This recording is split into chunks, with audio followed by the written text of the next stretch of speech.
अधिक मास, ज्यालाच आपण धोंड्याचा महिना, पुरुषोत्तम मास, मलमास किंवा दामोदर मास म्हणतो, तर 2026 मध्ये या अधिक मासाची सुरुवात होत आहे 17 मे 2026 रोजी आणि या अधिक मासाची समाप्ती होत आहे 15 जून 2026 रोजी। याचा अर्थ असा आहे की 2026 मध्ये 2 ज्येष्ठ महिने असणार आहेत। एक असेल नियमित येणारा ज्येष्ठ महिना, तर दुसरा असेल अतिरिक्त ज्येष्ठ महिना। आज आपण या व्हिडिओमध्ये या अधिक मासामध्ये महिलांनी कोणत्या नियमांचं पालन करणं आवश्यक आहे, त्याचबरोबर या अधिक मासात काय करावे व काय करू नये याच्याविषयीची अगदी थोडक्यात पण महत्त्वाची माहिती जाणून घेणार आहोत। आणि तुमच्याकडून जर कळत नकळत या अधिक मासामध्ये जर काही चुका झाल्या तर याचे परिणाम तुम्हाला आणि तुमच्या कुटुंबाला भोगावे लागतील आणि म्हणूनच या व्हिडिओकडे चुकूनही दुर्लक्ष करू नका। तर व्हिडिओ सुरू करण्यापूर्वी तुम्ही जर चॅनलवर जर नवीन असाल तर चॅनलला सबस्क्राईब करा, जेणेकरून आपले असेच येणारे नवनवीन माहितीमय आणि भक्तिमय व्हिडिओ तुमच्यापर्यंत पोहोचत राहतील। तसेच व्हिडिओ पाहताना व्हिडिओला लाईक करायला देखील विसरू नका। तसेच कमेंटमध्ये ओम नमो भगवते वासुदेवाय नमः। तर अधिक मास हा भगवान श्री हरी विष्णूंना समर्पित महिना असल्यामुळे या महिन्यामध्ये भगवान श्री हरी विष्णू यांची विशेष उपासना, आराधना, सेवा केली जाते। त्याचबरोबर या अधिक महिन्यामध्ये स्त्रियांनी काही नियमांचं पालन करणं देखील आवश्यक आहे। तर या अधिक महिन्यामध्ये पहाटे उठून अंगाला सुगंधी उटणं लावून स्नान करायचं आहे। तसेच कुटुंबातील सर्व व्यक्तींच्या अंगाला देखील सुगंधी उटणं लावून त्यांना देखील स्नान करायला द्यायचं आहे। शक्य जर असेल तर नदीवर किंवा तीर्थाच्या ठिकाणी स्नान करण्यासाठी जायचं आहे। त्याचबरोबर जर शक्य असेल तर आपल्या जवळपास ज्या ठिकाणी आवळ्याचं झाड असेल तर त्या आवळ्याच्या झाडाखाली स्नान करायचं आहे। आवळ्याच्या झाडाखालील स्नानाला विशेष महत्त्व आहे। तसेच या महिन्यामध्ये एकभुक्त राहून तसेच जेवताना मौन पाळावे। तसेच अधिक महिन्यामध्ये रोज देवाजवळ सकाळी आणि संध्याकाळी दिवा प्रज्वलित करायचा आहे। हा दिवा प्रज्वलित करत असताना या दिव्याखाली एक प्लेट ठेवायची आहे, त्यामध्ये अखंड अक्षदा ठेवायच्या आहेत आणि त्या अक्षदांच्या वर तुम्हाला हा दिवा प्रज्वलित करायचा आहे। या दिव्यामध्ये देशी गाईचं तूप टाकायचं आहे, चिमूटभर हळद टाकायची आहे आणि थोडीशी पिवळी मोहरी टाकायची आहे आणि असा हा दिवा तुम्हाला दोन्ही वेळेला म्हणजे सकाळी आणि संध्याकाळी प्रज्वलित करायचा आहे आणि अधिक महिन्याच्या शेवटच्या दिवशी तो ब्राह्मणाला दान म्हणून द्यायचा आहे। त्याचबरोबर या अधिक मासामध्ये आपल्याला जो कोणताही एखादा पदार्थ आवडत असेल, एखादी भाजी आवडत असेल किंवा एखादी वस्तू खूप आवडत असेल तर त्या वस्तूचा किंवा त्या भाजीचा पदार्थाचा त्याग करायचा आहे। या महिन्यामध्ये दानाला विशेष महत्त्व आहे आणि हिंदू धर्मामध्ये मुलगी आणि जावयाला लक्ष्मी नारायणाचा जोडा मानतात आणि म्हणूनच या अधिक मासामध्ये जावयाला तुपात तळलेले 33च्या पटीत अनारसे देण्याची प्रथा आहे। मग तुम्ही अनारसे देऊ शकता, बत्तासे देऊ शकता किंवा म्हैसूर पाक, कोणताही पदार्थ देताना तो जाळीदार असावा आणि तो एका चांदीच्या किंवा तांब्याच्या ताटामध्ये ठेवून त्याचबरोबर चांदीचा किंवा तांब्याचा जो दिवा असतो तर तो दिवा प्रज्वलित करायचा आहे आणि त्यानंतर तो जावयाला भेट म्हणून द्यायचा आहे। तसेच मुलीला देखील चांदीची जोडवी आई भेट म्हणून देत असते आणि मुलगी देखील या अधिक मासामध्ये आपल्या आईची ओटी भरते आणि या ओटीमध्ये आईला साडी किंवा एखादी चांदीची वस्तू भेट म्हणून देत असते। मग त्यामध्ये चांदीचं निरंजन असेल, जोडवी असतील किंवा चांदीची भेटवस्तू देणं शक्य होत नसेल तर एखादी छानशी साडी देखील मुलगी आईला भेट म्हणून देऊ शकते। त्याचबरोबर आईनं देखील आपल्या मुलीला अशाच प्रकारची भेट म्हणून द्यायचं आहे। जसं आपल्याला शक्य होईल तर त्याप्रमाणे आईन वडिलांनी आपल्या जावयाचा आणि लेकीचा मानपान करायचा आहे आणि लेकीनं देखील आपल्या आईला त्याचप्रमाणे भेट द्यायची आहे। त्याचबरोबर आईची ओटी भरताना आईला शक्यतो 16 शृंगार देखील भेट म्हणून द्यायचे आहेत आणि आईची ओटी भरणं जर शक्य होत नसेल तर मग तुम्ही तुमच्या माहेरकडची जी कोणतीही स्त्री असेल, सुवासिनी स्त्री असेल, म्हणजेच तुमची काकी असेल, वहिनी असेल, तुमची आत्या असेल किंवा इतर कोणतीही स्त्री असेल तर तिची ओटी भरायची आहे। आणि जर तुम्हाला तुमची आई नसेल किंवा इतर कोणाचीही ओटी भरणं जर शक्य होत नसेल तर तुमच्या जवळपास ज्या ठिकाणी माता लक्ष्मीचं मंदिर असेल तर त्या ठिकाणी जाऊन माता लक्ष्मीच्या मंदिरामध्ये तुम्ही लक्ष्मीची ओटी भरू शकता, कारण लक्ष्मी ही देखील सुवासिनी स्त्री आहे आणि त्यामुळे तुम्ही तिथं जाऊन तिची ओटी भरायची आहे। आता ओटी भरत असताना तुम्ही महिन्यात कोणत्याही दिवशी ही ओटी भरू शकता, पण जर तुम्ही माता लक्ष्मीच्या मंदिरामध्ये जाऊन जर ओटी भरत असाल किंवा इतर वेळेला देखील आईची जर भरत असाल तरी देखील शुक्रवारी किंवा तुम्ही जर मंगळवारी जर ओटी भरत असाल तर अतिशय उत्तम, कारण हा वार माता लक्ष्मीचा वार मानला जातो। नाही तर मग तुम्हाला शक्य होत नसेल तर तुम्ही इतर कोणत्याही दिवशी ही ओटी भरू शकता। तसेच या महिन्यामध्ये दानधर्म करण्याला विशेष महत्त्व आहे आणि म्हणूनच नारळ, सुपाऱ्या, फळे, कोणतीही फळे तुम्ही घेऊ शकता, यासारख्या वस्तू घ्यायच्या आहेत आणि घेत असताना 33 या स्वरूपातच असायला हव्यात, म्हणजे 33 या आकड्यात असायला हव्यात आणि ह्या घेऊन तुम्हाला या वस्तू दान करायच्या आहेत। तर यापूर्वी मी तुम्हाला सांगितलं ज्याप्रमाणे आपल्याला आपल्या आवडणाऱ्या एका वस्तूचा, एखाद्या भाजीचा किंवा एखाद्या पदार्थाचा त्याग करायचा आहे. उदाहरणार्थ एखादं फळ असेल, एखादी भाजी असेल किंवा आपल्या आवडीचा एखादा रंग असेल, म्हणजेच त्या रंगाचं वस्त्र असेल, तर या गोष्टी आपल्याला या अधिक मासामध्ये टाळायच्या आहेत, म्हणजेच यांचा त्याग करायचा आहे. त्याचबरोबर या अधिक मासामध्ये पूर्णाचे दिंड करून आपल्या जवळच्या मित्रांना, नातेवाईकांना भोजन द्यायचं आहे. या दिंडांनाच धोंडे असं म्हटलं जातं आणि यावरूनच या महिन्यास म्हणजे अधिक महिन्यास धोंड्याचा महिना असं देखील म्हणतात.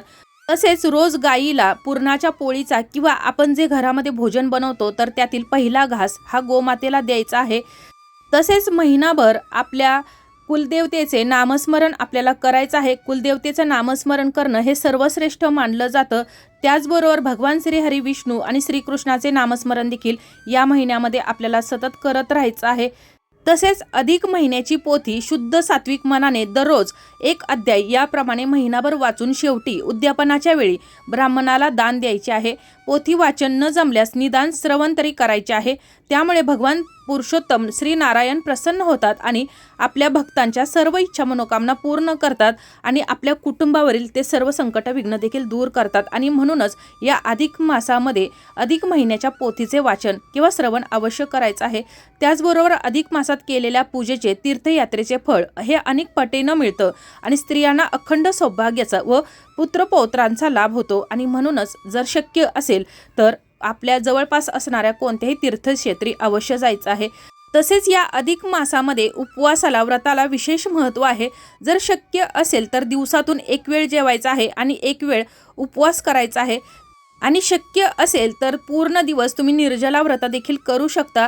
ज्याप्रमाणे शक्य होईल तर त्याप्रमाणे या अधिक मासामध्ये आपल्याला व्रत करायचं आहे, उपवास करायचा आहे. आपल्या तब्येतीची काळजी घेऊन आपल्याला कोणताही त्रास होणार नाही अशा पद्धतीनं. त्याचबरोबर महिनाभर तांबूल दान दिल्यास स्त्रियांना अखंड सौभाग्याची प्राप्ती होते. त्याचबरोबर महिनाभर अखंड दीप प्रज्वलित केल्यास लक्ष्मी प्राप्ती होते. आणि महिन्यातून निदान एक दिवस तरी गंगा स्नान केल्यावर सर्व पापापासून मुक्ती मिळते. त्याचबरोबर महिनाभर जेवताना मौन पाळल्यास सर्व पापांचे निरसन होते. अधिक मासात नित्य कर्मे करावीत. तसेच चुकीची किंवा वाईट कोणतीही कामं या अधिक मासामध्ये करायची नाहीत. ज्याप्रमाणे आपण चांगले काम करून पुण्य मिळवतो त्याचप्रमाणे जर आपण पाप केलं तर त्या पापामध्ये भरच पडत जाणार आहे. कारण अधिक मासामध्ये आपण जे काम करतो तर त्यामध्ये अधिक पटीनं वाढ होत जाते. त्यामुळे तुम्ही जर चांगलं काम करत असाल तर त्यामध्ये वाढ होणार आहे. जर तुम्ही चुकीचं काम करत असाल, पाप करत असाल तर त्या पापामध्ये देखील भर पडणार आहे. त्यामुळं कोणतीही आपल्याकडून चुकीची गोष्ट घडणार नाही याची विशेष काळजी घ्यायची आहे. तसेच या अधिक मासाच्या काळात घरातील वातावरण शांत आणि भक्तिमय ठेवायचं आहे. तसेच अधिक मासामध्ये तामसिक पदार्थ खाणं टाळायचं आहे. यामध्ये कांदा, लसूण किंवा जो मांसाहार आहे म्हणजेच अंडी, मांस, मच्छी हे जे पदार्थ आहेत तर ते खाणं टाळायचं आहे. त्याचबरोबर शक्यतो व्यसनं करायची देखील टाळायचे आहेत. म्हणजेच सिगरेट, तंबाखू किंवा तुम्ही जर दुसरं कोणतंही व्यसन करत असाल तर त्यापासून दूर राहायचं आहे. त्याचबरोबर जमिनीखाली जे उगवणाऱ्या भाज्या असतात म्हणजेच कंदमुळं, ज्यालाच आपण गाजर, बीट, मुळा जे म्हणतो तर ते देखील या अधिक मासामध्ये खायचं टाळायचं आहे. तसेच वांगी, कोबी, फ्लावर अशा ज्या काही भाज्या आहेत तर त्या देखील या अधिक मासामध्ये खायच्या टाळायच्या आहेत. कारण या भाज्या देखील तामसिक मानल्या जातात. त्याचबरोबर एक फळ आहे जे म्हणजे फणस. फणस देखील या अधिक मासामध्ये चुकूनही खायचा नाही. फणसापासून बनवलेला कोणताही भाजी असेल किंवा पदार्थ असेल तर तो देखील या अधिक मासामध्ये खायचा टाळायचा आहे. तुळशीजवळ गाईच्या तुपाचा दिवा दररोज तिन्ही सांजेच्या वेळेला प्रज्वलित करायचा आहे आणि या वेळेला ओम नमो भगवते वासुदेवाय नमः या मंत्राचा जप करायचा आहे आणि तुळशीभोवती 11 प्रदक्षिणा घालायच्या आहेत. भगवान श्री हरी विष्णूंना तुळस अत्यंत प्रिय आहे आणि असं केल्यानं घरामध्ये सुख, शांती, समृद्धी टिकून राहते आणि घराची भरभराट देखील होते. त्याचबरोबर आपल्या सर्वांच्या देवघरामध्ये बाळकृष्णाची मूर्ती असते. तर सकाळी स्नान झाल्यानंतर या बाळकृष्णाच्या मूर्तीला दुधाने किंवा पाण्याने अभिषेक करायचा आहे. आणि जर पाण्याने अभिषेक करत असाल तर हे पाणी संपूर्ण घरामध्ये शिंपडायचं आहे. यातील थोडंसं पाणी आपण देखील पियायचं आहे. आणि हा अभिषेक करत असताना ओम नमो भगवते वासुदेवाय नमः या मंत्राचा तुम्हाला जप करायचा आहे. त्याचबरोबर आपल्या जवळपास ज्या ठिकाणी पिंपळाचं झाड असेल तर त्या पिंपळाच्या झाडाखाली जाऊन मोहरीच्या तेलाचा दिवा प्रज्वलित करायचा आहे. पिंपळाच्या झाडाला पाणी अर्पण करायचं आहे. पिंपळाच्या झाडाला पाणी अर्पण करताना यामध्ये थोडीशी हळद टाकायची आहे। जो दिवा प्रज्वलित करणार आहात तर तो गाईच्या तुपाचा असावा किंवा मोहरीच्या तेलाचा दिवा तुम्हाला या ठिकाणी प्रज्वलित करायचा आहे, कारण या पिंपळामध्ये भगवान श्री हरी विष्णू वास्तव्य करतात आणि त्यामुळे पिंपळाच्या झाडाची पूजा केल्यास भगवान श्री हरी विष्णू आणि माता लक्ष्मीचा आशीर्वाद प्राप्त होतो। त्याचबरोबर तुमच्या जर देवघरामध्ये जर दक्षिणावर्ती शंख असेल तर याची देखील तुम्हाला संपूर्ण अधिक मास पूजा करायची आहे। असं केल्यानं भगवान श्री हरी विष्णू आणि माता लक्ष्मी या दोघांचे देखील आशीर्वाद प्राप्त होतात। तसेच अधिक मास व्रत वैकल्य, उपवास, दान धर्म, पूजा, यज्ञ हवन आणि ध्यानधारणा करण्यासाठी सर्वोत्तम महिना मानला गेला आहे आणि या कालावधीत केलेल्या आराधना, उपासना, नामस्मरण केल्यामुळे आपल्याकडून कळत नकळत झालेल्या पापकर्मांचा क्षय होतो आणि पुण्यप्राप्ती होऊ शकते। तसेच या अधिक मासाच्या काळामध्ये दान केलेल्या 1 रुपयाचेही पुण्यफळ 10 पटीने वाढते आणि म्हणूनच शक्य असेल तितके तुम्हाला या अधिक मासामध्ये दानधर्म करायचा आहे। तसेच श्रीकृष्ण कथा, श्री भागवत कथा, श्रीराम कथा, श्री विष्णू सहस्त्रनाम, पुरुष सूक्त, श्री सूक्त, हरिवंश पुराण, गुरुने दिलेल्या प्रदत्त मंत्राचा नियमित जप, तीर्थस्थळी जाऊन स्नान आदी कार्य केल्यानं अधिक पुण्यप्राप्ती होते। त्याचबरोबर अधिक मासामध्ये दीपदान, वस्त्रदान तसेच भागवत कथा ग्रंथाचे दान अधिक महिन्यात केल्यानं अधिक पुण्य फलदायी मानलं जातं आणि असं केल्यानं धनधान्य, वैभव वृद्धिंगत होते। त्याचबरोबर भगवान श्री हरी विष्णू आणि माता लक्ष्मीची कृपा सदैव अशा कुटुंबावर राहते आणि म्हणूनच अधिक मासामध्ये स्त्रियांनी, आता मी जे काही नियम सांगितलेले आहेत, अधिक मासामध्ये कोणकोणत्या गोष्टी करायच्या आहेत तर या गोष्टी करायच्या आहेत। त्याचबरोबर अधिक मासामध्ये कोणतीही चुकीची कामं करायची नाहीत। तर अशा प्रकारे अधिक मासामध्ये काय करावे, काय करू नये, स्त्रियांनी कोणत्या नियमांचं पालन करायचं आहे, जेणेकरून आपल्यावर, आपल्या कुटुंबावर भगवान श्री हरी विष्णू आणि माता लक्ष्मीचा सदैव आशीर्वाद राहील, आपल्या कुटुंबाची भरभराट होईल आणि आपल्या सर्व इच्छा मनोकामना पूर्ण होतील, याच्याविषयीची अगदी थोडक्यात पण महत्त्वाची माहिती जाणून घेतलेली आहे।